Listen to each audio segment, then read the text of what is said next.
पाकिस्तान संभालने वाले कौन, पाकिस्तान पर हुक्मरानी करने वाले कौन, पाकिस्तान को चलाने वाले कौन, पाकिस्तान की मसनदे इक्तिदार पर 75 साल से कब्जा करने वाले कौन।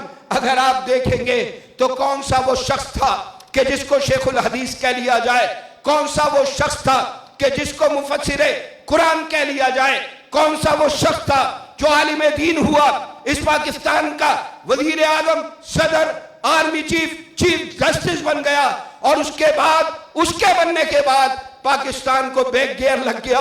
वो मैं कहता हूं समझ लीजिए, लोग कहते हैं पाकिस्तान को सबसे बढ़कर किस चीज की जरूरत है। कोई मईशत की बात करेगा, कोई स्टॉक एक्सचेंज के ऊपर नीचे जाने की बात करेगा। हर रोज हमारा हर शख्स डॉलर के रेट पे बात कर रहा होता है। हम जो है आज दरामदाद की, आज हम बरामदाद की, आज हम अपने बजट खसारे की बात करते सुनाई देते हैं। हम गर्दिशी जो कर्जा है उस पर बात करते सुनाई देते हैं। और मैं कहता हूं अल्लाह की कसम, इनमें से कोई एक मसला नहीं है जो इस पाकिस्तान की सरजमीन के साथ लाहक हो। बेहतरीन समंदर, बेहतरीन दरिया, बेहतरीन सहरा, बेहतरीन मैदान, बेहतरीन पहाड़, अल्लाह ने सब कुछ अता फरमाया। वसाइल से माला माल, वसाइल से लबालब भरी हुई सरजमीन अता फरमाई। बगावत बर्पा हो अल्लाह की, दुश्मनी की जाए अल्लाह के दीन से, हाथ मिला लिए जाए अल्लाह के दुश्मनों से, सूद दर सूद का सिलसिला हो। आप सुन रहे होंगे बड़ी कामयाबी के साथ शादियाने बजाए जाते हैं, कौम को रोजाना खुशखबरी सुनाई जाती है, लंबे लंबे मुज़ाकरात हैं, जिल्लतों की दास्तानें हैं कि जो हर रोज रकम होते हुए आपको सुनाई दिखाई दे रही है। हाँ जी, मुज़ाकरात चल रहे हैं IMF के साथ, इससे पहले हम फंसे हुए थे FATF के साथ, आज मुज़ाकरात चल रहे हैं IMF के साथ। IMF राजी होगा, 1.2 बिलियन डॉलर देगा, 1.2 बिलियन डॉलर देगा। 4-6 हफ्ते थोड़ा सा आराम से गुजर जाएंगे। हमारे वजीरों मुशीरों की अफवाज जो हैं उनको कुछ करने का मौका मैसर आ जाएगा, जो सिलसिले इनके चलते हैं उनको चलाने का मौका मैसर आ जाएगा।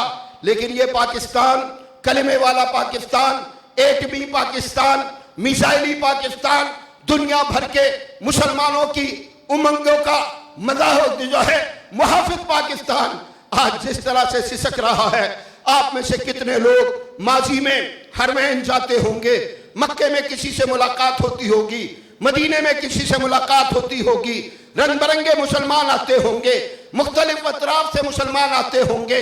वो मुसलमान जो एक अरसे से दीगर मुसलमानों को कटते हुए, लुटते हुए, पिटते हुए देख रहे हैं।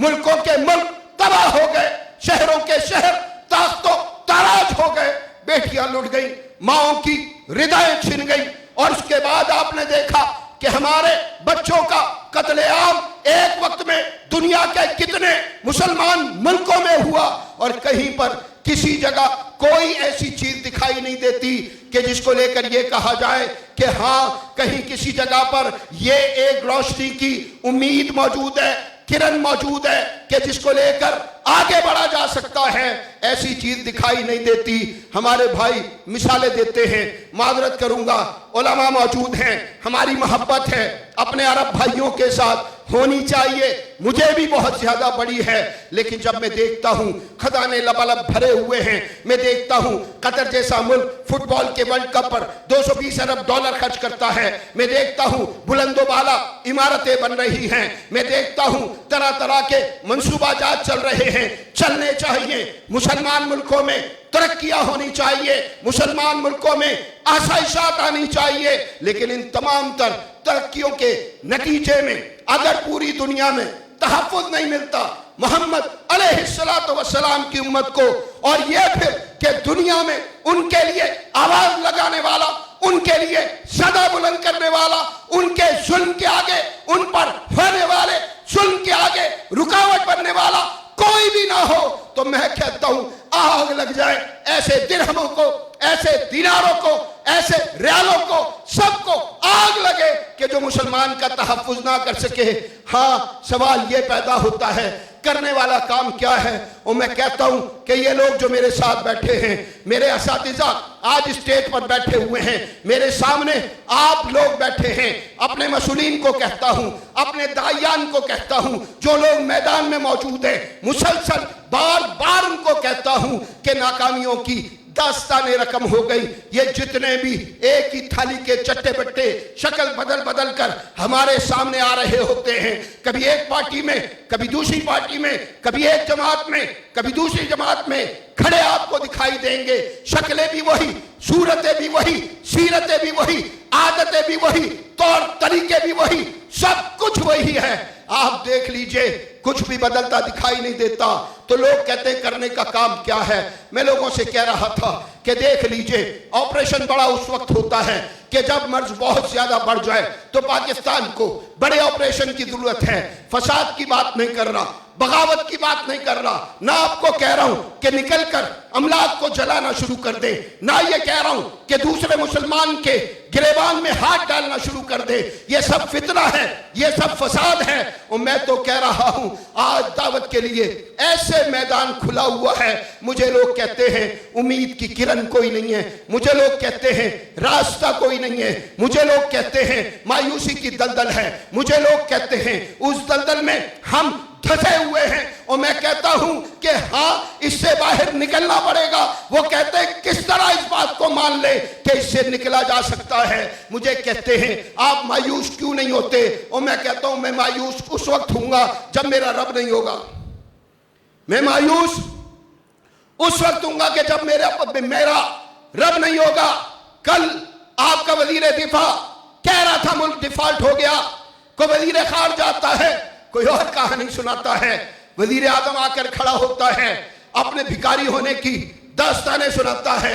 और हम कहते हैं ये सारी जिल्लतें तुम पर इसलिए मुसल्लत हैं कि रब का दर छोड़ दिया तुमने, रब से मांगना छोड़ दिया तुमने, रब के सामने झुकना छोड़ दिया तुमने, रब की जानिब रुजू करना छोड़ दिया तुमने। दुनिया का कोई दरवाजा ऐसा नहीं है कि जिस पर जाकर तुमने सजदे ना किए हो। दुनिया का कोई दरवाजा ऐसा नहीं है कि जिस पर जाकर तुमने हाथ ना फैलाए हो। लेकिन पिछली से ज्यादा बदतर जिल्लत तुम्हारे हाथ में आई है। इज्जतें चाहते हो, अल्लाह से जुड़ जाओ। इज्जतें चाहते हो, रब के साथ खड़े हो जाओ। इज्जतें चाहते हो, अल्लाह की जानिब रुजू करने वाले बन जाओ। और मैं कहता हूं लोगों से